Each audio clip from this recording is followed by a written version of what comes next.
Will you play Starfield when it comes out? Honestly, probably not. It's just not, it's not my tempo. I think I've finally learned my lesson. Now, I never actually say never, because, like, there are times when I'll be like, no, there's no shot I will ever play this. And then, like, when it comes out, I'm like, oh, everybody's playing it. Maybe I'll give it a chance. But I think that's one where I'm like, you know, I played Fallout 4, learned my lesson. Just run. I played The Outer Worlds, learned my lesson. I'm playing Marvel's Midnight Suns right now, learning my lesson. What's the lesson? I'm past the period of my life where I'm like, I mean, it's not a viewership. I mean, you know what? The easiest way, instead of building a weird bit about it, I just don't like Skyrim. I don't really like the modern Bethesda games. I don't even like Fallout 3. I really only like New Vegas. Friendly? That's not friendly? I'm burning off your buff? Friendly, friendly. Okay, friendly. I gotcha.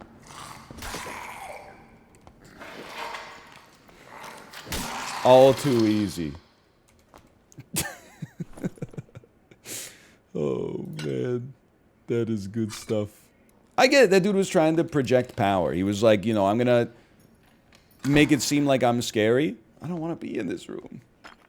And that's what you maybe gotta do in some circumstances when you're on low health. But then, man, I can't believe that he died in one hit to a skeleton. Well said, Fighter 824. Yeah, I get it. Anyway, like, that's really what it comes down to. Is that, I just don't like the modern Bethesda games. And it's the same, like, it's not just Bethesda. I guess I'm immediately skeptical of ambitious games that are like, check out how much stuff there is to do in this. Because I don't think I've ever played a game like that and been like, wow, all this stuff that we're doing is so much fun. Instead, I always play it and I'm like, I feel like I would much rather have like 1 or 2 core gameplay loops that are satisfying instead of like, now you can left click to fish. Now you can left click to, you know, hunt, but fundamentally, like, it's not that different from fishing. And now you can hunt or fish in like an ice world instead of a fire world. And now you can hunt or fish or gather or open your own like apothecary store in a forest realm, you know? Like, if it's your cup of tea, then it's your cup of tea, don't get me wrong, but it's not my cup of tea. I'm not interested in the idea of like a game like No Man's Sky that's like fulfilling its promise. Like, even if they made a No Man's Sky that was like, it fulfilled all of the promise that they had in the marketing material, I think that I would play it for like 90 minutes and then be like, it's just not for me. I'm not looking for a game that recreates, you know, the brick by brick, atom by atom, electron by electron banality of modern life. You know, I'm looking for a game where it's like, hey, you know, you got 2 actions that you can take. You got 4 cards in your hand, and the enemy's going to do 8 damage next turn. What's the optimum loop here? Even The Witcher 3. The Witcher 3 has like the best writing in gaming, I think. And even then, by like 60 hours of that, I was like, I'm bored, dude. Like, just end. Like, why are you sticking around so long, Geralt? Just move on. Oh, it is the best writing in AAA gaming, maybe, is a better way to say it. You can't minus to me. This is just one man's opinion, you know? I get so, I mean, maybe I shouldn't give up the keys to the kingdom. I get so annoyed when I get minus 2 for my opinion, when the minus 2 represents, like, the majority take. Okay, you know, you loved The Witcher 3. You think you wish it was 3 times longer? Okay, go talk about it with other people who agree with you. It's like 93% of people in the population. Why are you so scared of a dissenting viewpoint, you know? It's not, you don't minus 2 that. What's the difference in New Vegas? I don't know. Maybe it was the first one I played. It's the fact that New Vegas has like the right kind of jank, I guess. Like, the writing in New Vegas is fun, for sure, but it's also just the fact that, like, it doesn't work perfectly, and that elevates it, I think.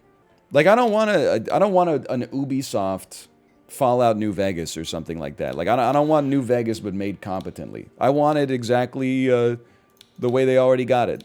So no, I don't think that I'll be playing Starfield. And again, that might sound like a little rude, but you should be thankful that I'm not playing Starfield. Because, like, honestly, my playthrough would be, like, boring. And if it wasn't boring, you would be even more annoyed. Because I would just be talking non-stop about, like, why don't you just end? Oh, here we go, another fishing mission. Oh, yeah, sure, another side quest. Can you bring me some rye flour so I can open up my bakery? Like, it's just not for me, quite frankly. Games with dialogue to riff on are always great. Like, not always. Nobody ever speaks wistfully of the Deus Ex Human Revolution streams. I have no memory of you playing Deus Ex Human Revolution. Listen, you know what's crazy? Is I was the dude playing it, and I have no memory of it. But like 3,000 people voted that they wanted to see it, and the streams had like 1,300 average viewers. So like, make it make sense, right? People got very strong opinions about what they're not gonna watch, apparently.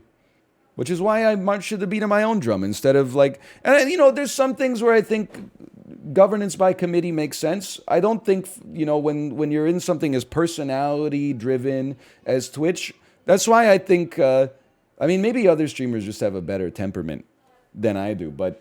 Like, when people, like, run a poll and they're like, I'm gonna let my subscribers choose what we play for, like, this stream today, I'm like, brother, I bet they're gonna choose something bad. And you know what's worse? Is that after they choose something that you find boring, because if it wasn't boring, you probably would have played it by now, you are going to feel like you can't say your true opinion because your most diehard fans voted for it. You're really going to be like, hey, thanks for the 200-month subscription. That game you chose was ass? I don't think so.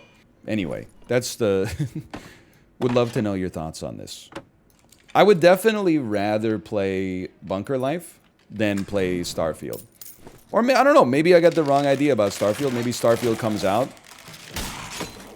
and they're like, actually, Starfield is essentially, it's the jankiest game of all time, but in the nicest way. And then maybe it's the only game that I play for the rest of my life. But something tells me that that's not going to be the case. Actually, Bunker Life would be a game where I feel like if it was made by Ubisoft, it might actually be better, because I do feel like it's at the point of jank, 20 gold, where it's like literally non-functional. No, I know you said you cannot win. I'm telling you, my wife has a Bunker Life win, because she got it when we were on the cruise. She pulled me aside and said, check this out, and then regaled me with a story about how on like turn 1 she got like a rocket launcher, and then on like turn 2 she got an event that was like, would you like to win the game? And she said, yes. And then and then she won.